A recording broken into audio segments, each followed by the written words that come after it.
This was among the worst games he's ever played in his career. A really awful game for Jalen Hurts. And if Jalen Hurts didn't play an awful game, the Eagles probably would have won this game. 5 of 20, which is 25% completion percentage on passes that when he had more than 2.5 seconds to throw. That is awful. It's hard to win in the NFL when you have a quarterback putting up numbers like that.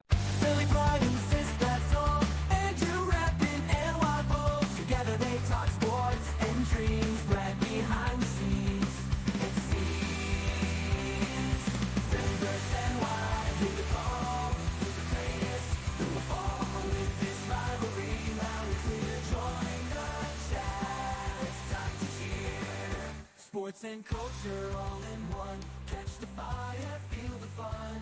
Andrew Sistad, Brad unite. Philly and Y in the spotlight.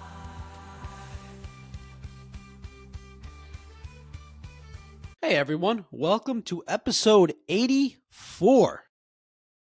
It is just me going solo as Sistad is nowhere to be found.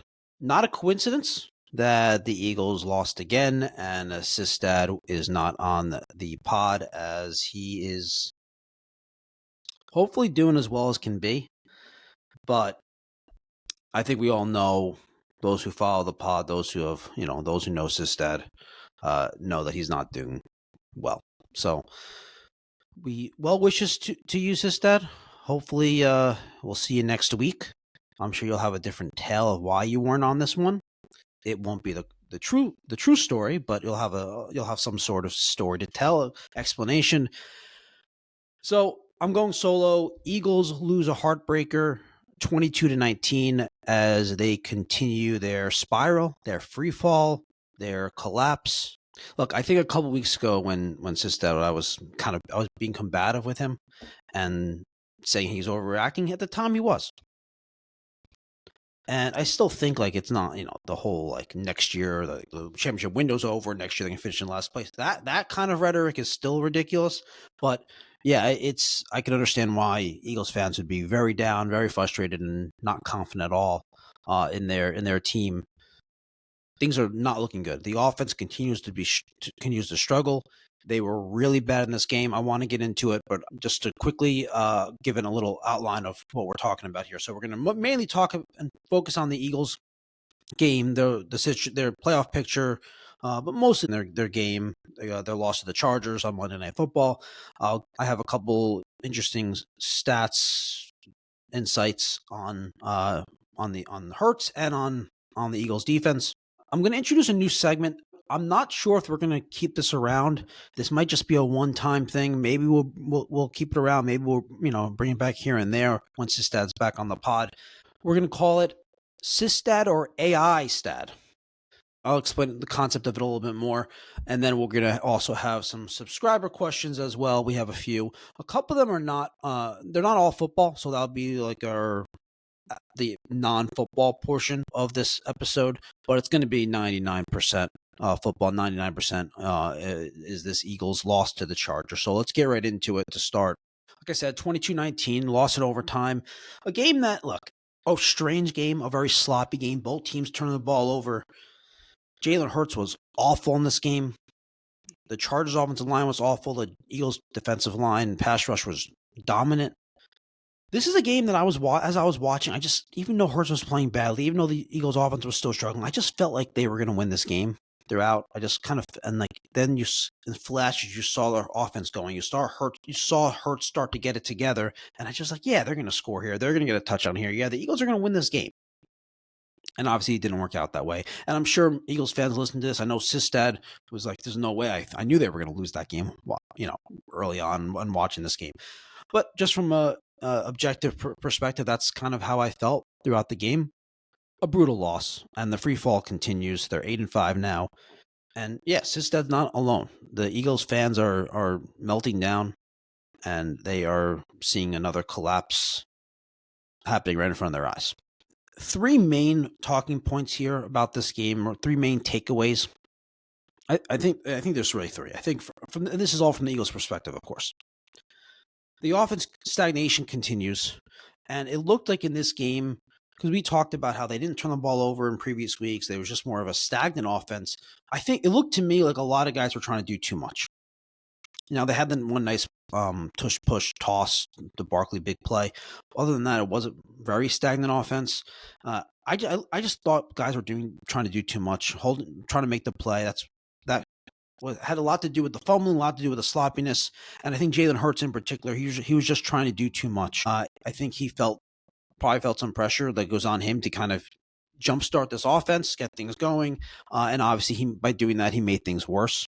This was among the worst games he's ever played in his career. Definitely the worst he's played in a couple of seasons. A really awful game for Jalen Hurts. And if Jalen Hurts didn't play an awful game, the Eagles probably would have won this game. The defense, despite some key injuries, the defense was great. The defense put a ton of pressure on Herbert. And the pass defense was really good. Guys weren't open down the field for the most part. Most of the Chargers passing game came on like a little screen on their first drive. The Eagles' pass defense was great. The Eagles' pass rush was great. The Eagles did a great job on defense despite some key injuries. And yeah, they had the tough, PI call on Quinyon Mitchell with a chance to win the game. But overall, the defense played a really good game. The Kobe Dean was awesome. DeJean was awesome. Cooper DeJean was awesome. The defense played a really nice game overall. And the third takeaway is we're going to talk about where they stand in the NFC playoff picture, because as bad as things seem right now for the Eagles and Eagles fans, I know Sistad hates when I do this, but the standings where you are is important. And getting in the playoffs is important because things can change once you're there, as bad as they seem right now. All right, going through this game, a few things. So right off the bat, you have the deep ball to A.J. Brown, and Jalen Hurts just misses him. Now, on this pod, we talked a lot about, is it schematic? Is it execution? Where's the blend? Well, that's clearly a misexecution play. That's a ball that Jalen Hurts has to. That's a throw he has to make. Looking at this game, again, the miscues. The Jake Elliott missed field goal at the end of the half. He had all these turnovers. The Hurts, obviously, he had the interception in overtime that ended the game, that clinched the game. Then he had that play early, second quarter, was it, where he threw the pick, the Chargers fumbled it. Hurts actually was the one to recover it, and then he fumbled it. I haven't checked, but I can't imagine that there's ever been a play in the NFL where a quarterback threw an interception and fumbled on the same exact play. So that was a crazy play, just a very sloppy game. And Jalen Hurts, he just did not look right in this game. Like I said, I think he was overcompensating, trying to do too much in this game a lot. Let's see what else here. Let's talk about the defense. So the Eagles generated a 68.3% pressure rate in this game, the highest by any team this season, and the sixth highest in any game since 2018. So as I said, their pressure they got to Herbert, their defense, the pass rush was really good. That backs that up. 8 Eagles defenders generated at least 3 pressures, the most by any team in a game this season. Jalen Phillips and Nolan Smith led the team with 7 pressures apiece. So again, the defense kept them in it. The Eagles kept turning the ball over. The Eagles were forcing turnovers. The Eagles defense did a great job in this game. I think if you're gonna, as much as you want to take away the bad from the offense, the bad from Jalen Hurts, I think you have to feel good about the Eagles defense. If you're an Eagles fan, you have to hang your hat on that. I mean, the defense was awesome. Let's get to Jalen Hurts, because it's kind of it's amazing how bad this guy was in this game. And there's some interesting stats here. Jalen Hurts completed 5 of 20 passes for 99 yards and 4 interceptions when holding the ball for longer than 2.5 seconds. So there's a couple different ways to look at this. In general, yes, it's bad when a quarterback holds the ball for long, because a lot of times he's throwing it. That means he's throwing under pressure. That means he's getting sacked, and that means he's running around, scrambling. It's kind of like hectic. But also it means that the offensive line is giving him time to throw. Let's just say this: 5 of 20, which is 25% completion percentage on passes that when he had more than 2.5 seconds to throw. That is awful. That is so bad. It's hard to even explain how bad it is. I'll try to give you some numbers to back that up. But and 4 interceptions. He when on plays he held the ball from passes he held the ball for more than 2.5 seconds. He threw one more completion than he did interceptions. I mean, that is just terrible. It's hard to win in the NFL when you have a quarterback putting up numbers like that when he has time to throw. Now, to back up this point and to kind of give a little bit more context to it, his 25% completion percentage on such attempts with after holding the ball with at least 2.5 seconds or more, tied for the lowest by any quarterback this season with a minimum of 10 attempts. So the completion percentage tied for the lowest. And his 4 interceptions tied for the most in any game since 2018.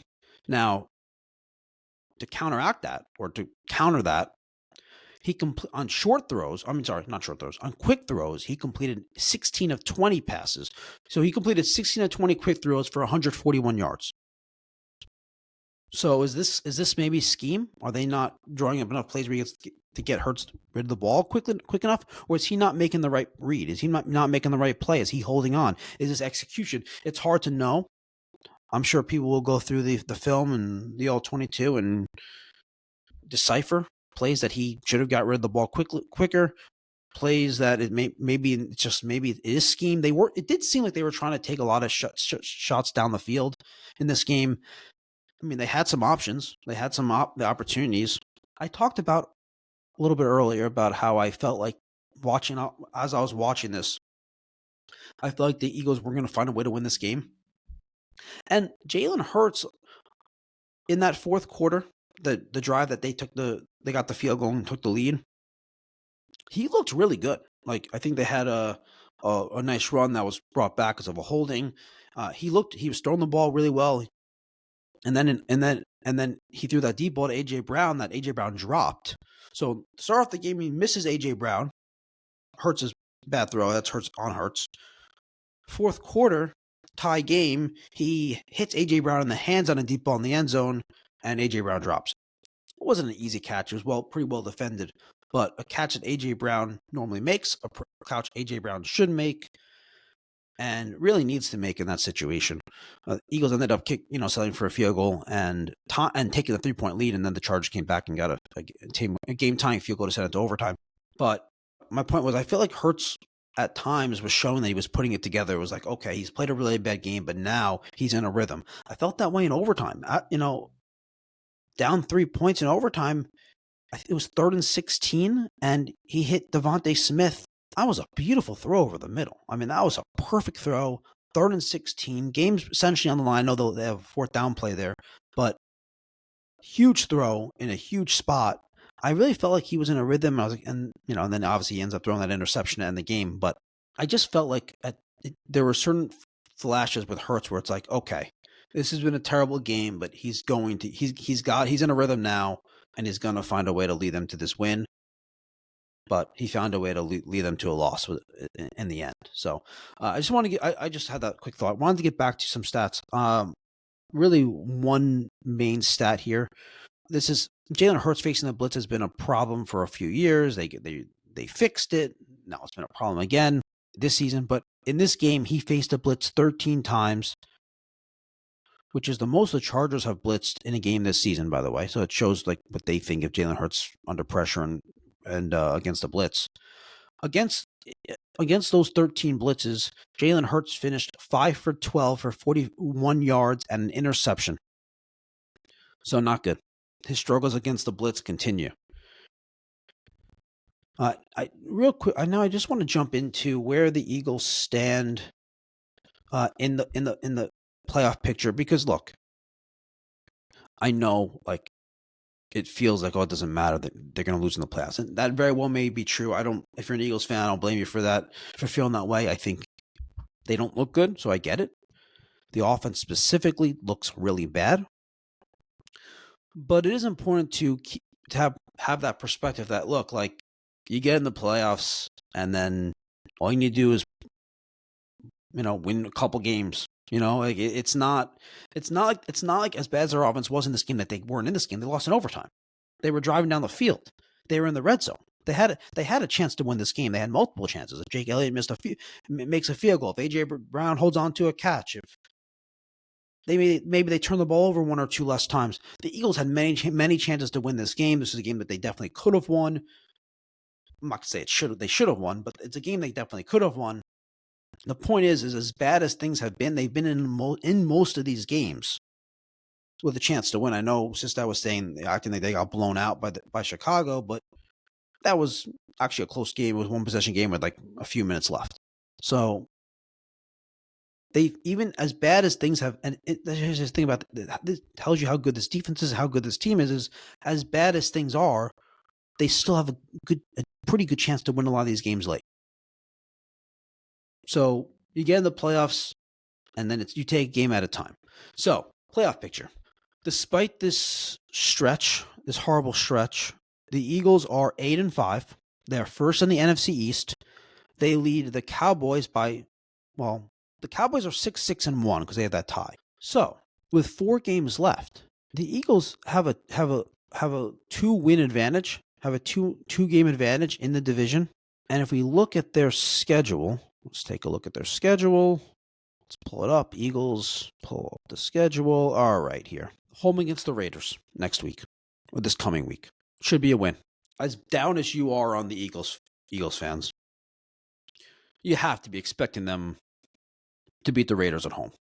And if they don't, then I'll be with you. But that's a game that's they're gonna. I haven't checked the line. They're definitely huge favorites. They're home. The Raiders are really bad. That should be a win. And it really it's a great get right game too. Great. Let's get the offense feeling better. Let's get let's get the fan base back on our side. It's a really great situation it's a really great opportunity to have like that get right game for the Eagles. So I like that.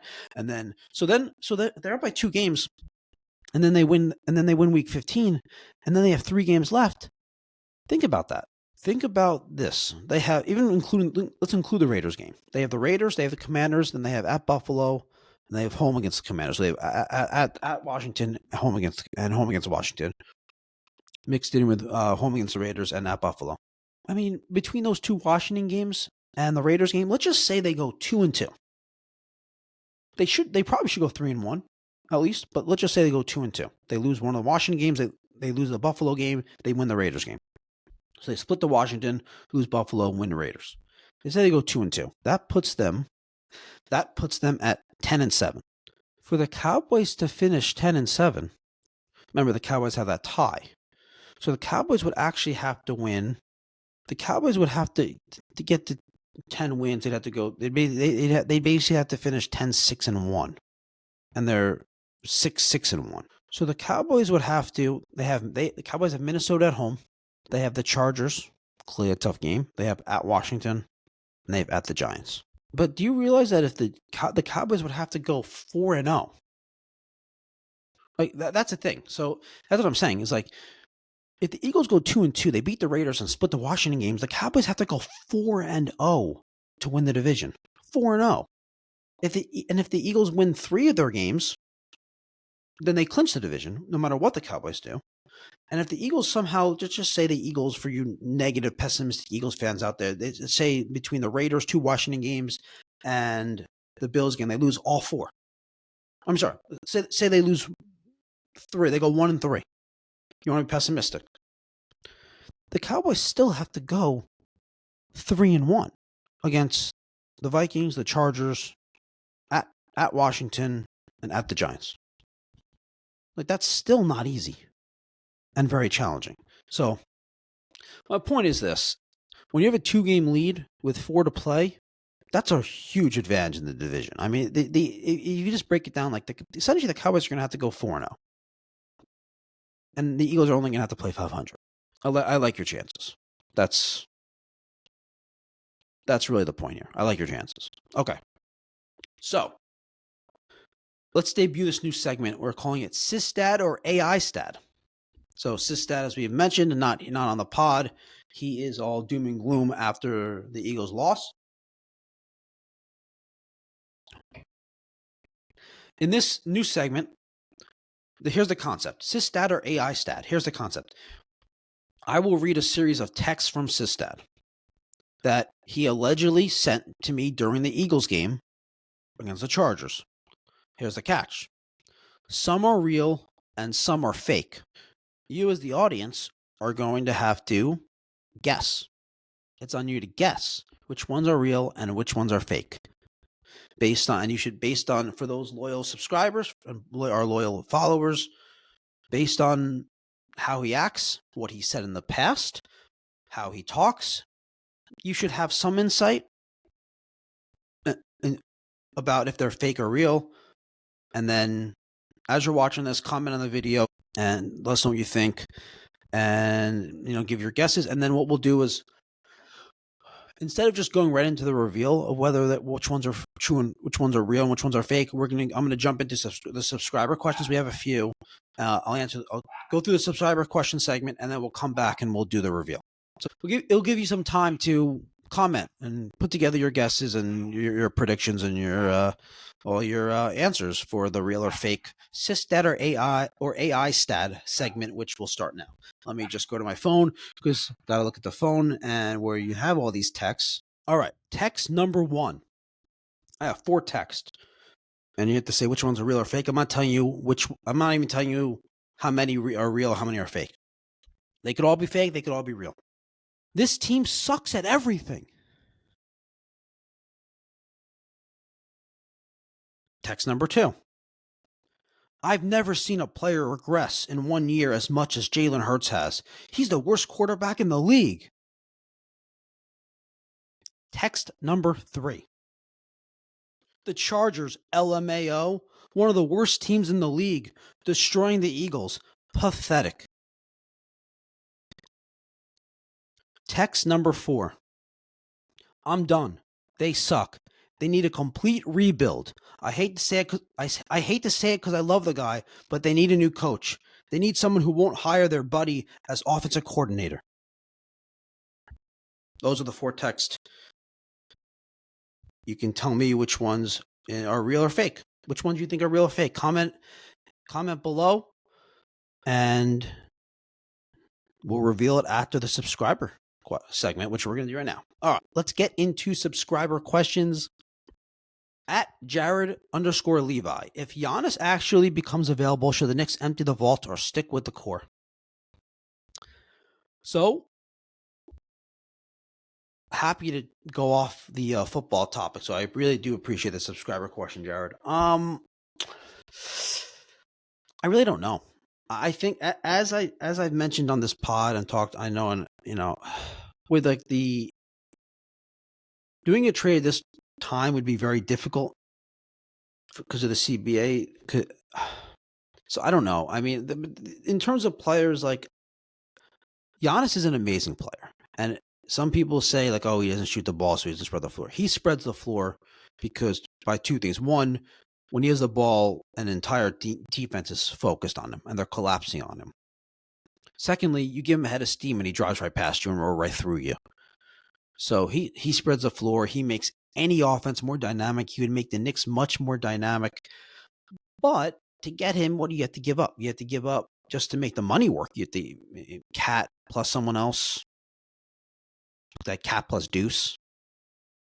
I mean, losing Deuce would be awful. Deuce is really their true 3-point specialist. I'm out here. I want to shoot the 3. I'm coming around the screen. I'm looking to catch and shoot for 3. I'm coming around this ball screen with the purpose of shooting the 3. They have other guys that shoot 3s, but that's not what they're out there to do. That's not what their main focus as an offensive basketball player is to shoot 3s. They're not looking for the 3. They'll take the 3 in certain situations. Maybe they look for it in certain situations, but Deuce is out there hunting the 3 ball. So losing him would suck. Obviously, if you Cat, and that would be the one trade I probably would do. I'd have to double check on the money, how that would work, and how they figure that out. But the other, I think, more realistic thing is, because I don't know if I don't see why the Bucks would do the first one, would be some sort of like OG and Mitch, or OG and I don't think maybe OG and Bridges, and then you get back. There had to be something else in the trade. Look, here's the thing. It's a very risky trade because you're going to be trading two pieces from the rotation, two valuable pieces, two pieces at the core, two pieces where you have a roster that, a team that has good chemistry, a team that's building something with a new coach. And to break that up is risky, especially because with the landscape of the Eastern Conference right now is, look, like the Celtics are playing well, but I don't really believe in them as a serious like championship, conference finals type of contender. The Pacers obviously are. This is a disaster year. This is a tank year for the Pacers. The Sixers aren't serious. The Cavs. I mean, the Cavs. You feel like they're going to get it together at some point, but they're off to a really bad start. They have a bunch of question marks. The Magic are very good. They just lost Franz Wagner, but again, and the Hawks are good. They're very good, but again, like I don't think that the Knicks are in a situation where they need to take their risk right now. I think the landscape in the Eastern Conference is they're the best team. I believe that they're the best team, and as they continue to build and under Mike Brown's system, I think they're going to get better and better and better. Remember, the Knicks have spent a few games without OG Anunoby, huge impact player on this team. Need him. He's so important for them defensively and also his three-point shooting. They were without Brunson for a couple games. They've had their second best player, Cat. He shot the ball poorly so far. He's a great shooter. He's gonna straighten that out. I just think that the risk is really high now in terms of winning a championship and not just getting to the finals. It's hard to imagine this current Knicks team beating the Thunder in the finals. So maybe you do that. You take a shot because of that. I don't know. I'm not sure. I'm really not sure the answer to that question. I, again, much prefer to wait till the offseason. But again, there's one other aspect to this question that needs to be discussed. This conversation is, what if another team is about to acquire him? Again, and it all goes back to how much pressure can Giannis put on the Bucks or that an acquiring team to kind of push his way to the Knicks, because the Knicks won't have the best trade package to send to Milwaukee. And how much is Milwaukee going to want to just be like, okay, you appreciate what you did for us, we'll send you where you want to go? Or is it the looming opt-out that Giannis has after next offseason, where he could say, I'm not going to tell the acquiring team, I'm not going to sign long-term with you, and then they'll back away because they don't want to give them any assets for, 1.5 seasons. So I don't know. I don't really answer the questions. I'm not sure the answer to the question. I'm sorry, Jared. I don't have a good answer. I'm very conflicted on this. It's a really good question, though. At BX4Life1221, what do you think about how slow the MLB offseason moves? What can be done? So, it is slow. It is very slow. I would like it to be faster. That being said, let me just say this. I might be in the minority on this. I feel like I want a blend. I want somewhere in the middle of what MLB and like NBA, NFL, and NHL do. I think those other leagues, the free agency is too quick. It's done in like 3 days. Like the NFL, like free agency is like done in 2 days. I don't like that. That's too quick. There's too much going on. Like I can't even keep up with it in the moment. I want somewhere in between. It's hard though, because I think the players union doesn't want to set like a free agent deadline or a deadline of moves. They think that it, I guess, holds back the value. I'm not exactly sure what their thought process on that is. I'm not, but I did hear something. I forgot where I heard it, but this did interest me. Someone said, "What if you do like an off-season trade deadline, where you have to, because there's a deadline for, you can't make a trade in the offseason after this date, and then obviously it opens up again at some point in the season, like between May and the trade, that like August 1st trade deadline, something like that. So there's an off-season trade deadline, and then there's an in-season trade deadline. The idea behind this off-season trade deadline is what teams do is that they explore what's available on the free agent market. They explore what's available on the trade market, and they try to make a trade. They try to make trades, which holds up free agency. They're waiting for a free agent player to develop. The players are saying, I'm waiting for all these teams to get into it, so I'm not going to make a decision yet. And it holds up the trade market. So they hold up each other. So if you were to theoretically put a deadline on the trade, an offseason trade deadline, then okay, any team that didn't acquire or fill their needs via trade by this time now have to turn their attention to free agency. And now it's like a race for the free agents. And maybe that speeds it up and at least speeds up trades in the trade market. I think it's an interesting idea. I'd be interested in that. I don't like how slow it is, but I also don't like how fast the other league's offseason moves. If that makes sense. At Rachel NYG72, I guess this is a Giants fan. If the Giants get the number 1 pick, are they going to trade it to the Jets? Can you imagine? If the Giants get the number 1 pick, which they very well may, very well could come down to that game they have against the Raiders later in the season, I think, yeah. I mean, whoever gets the number 1 pick, if they don't need a quarterback, they're most likely going to trade it and try to get a number of volume picks. And the Jets are well positioned after these trades that they made at the deadline to trade a package of valuable draft picks to move up to number 1 and take their quarterback, if that's what they want to do. So, yeah, I think if the Giants get the number 1 pick, whoever gets the number 1 pick, there's a really good chance that the Jets are going to be the number 1 team in terms of like being aggressive and having the best trade package to give for the number 1 pick. And it's a combination of the picks that they have and a combination of they need a quarterback. And a lot of these other these bad teams don't need a quarterback. The Titans probably don't need a quarterback. Obviously, the Giants don't need a quarterback. Teams like the Falcons seemingly don't need a quarterback. The Saints, maybe not sure. But like the Jets-Giants thing, I don't like if they made a trade. Like I know like in this area it'd be a big deal. Like especially like of that magnitude, like the number 1 pick and all these picks going back to the Giants. To me, like as a Jets fan, I don't really care who they're trading with. I just want the team to make good trades and get better. So that's not really a big deal to me, but I understand like the magnitude of it in terms of like the New York Jets-Giants rivalry. You know, it's not a huge rivalry, but just in the New York fan bases, I think it'd be an interesting, and there'd be a lot to talk about for sure. All right, let's move on to the SysStat or AI stat reveal. All right, so I'm going to go text by text and tell you if it's real or fake. Before I do it, real quickly, everyone, if you haven't done it already, comment below in the comments, put in your guesses. The 4 texts were, this team sucks at everything. And then text 2 is, I've never seen a player regress in 1 year as much as Jalen Hurts. He's the worst quarterback in the league. Then text 3, the Chargers, LMAO, one of the worst teams in the league, destroying the Eagles, pathetic.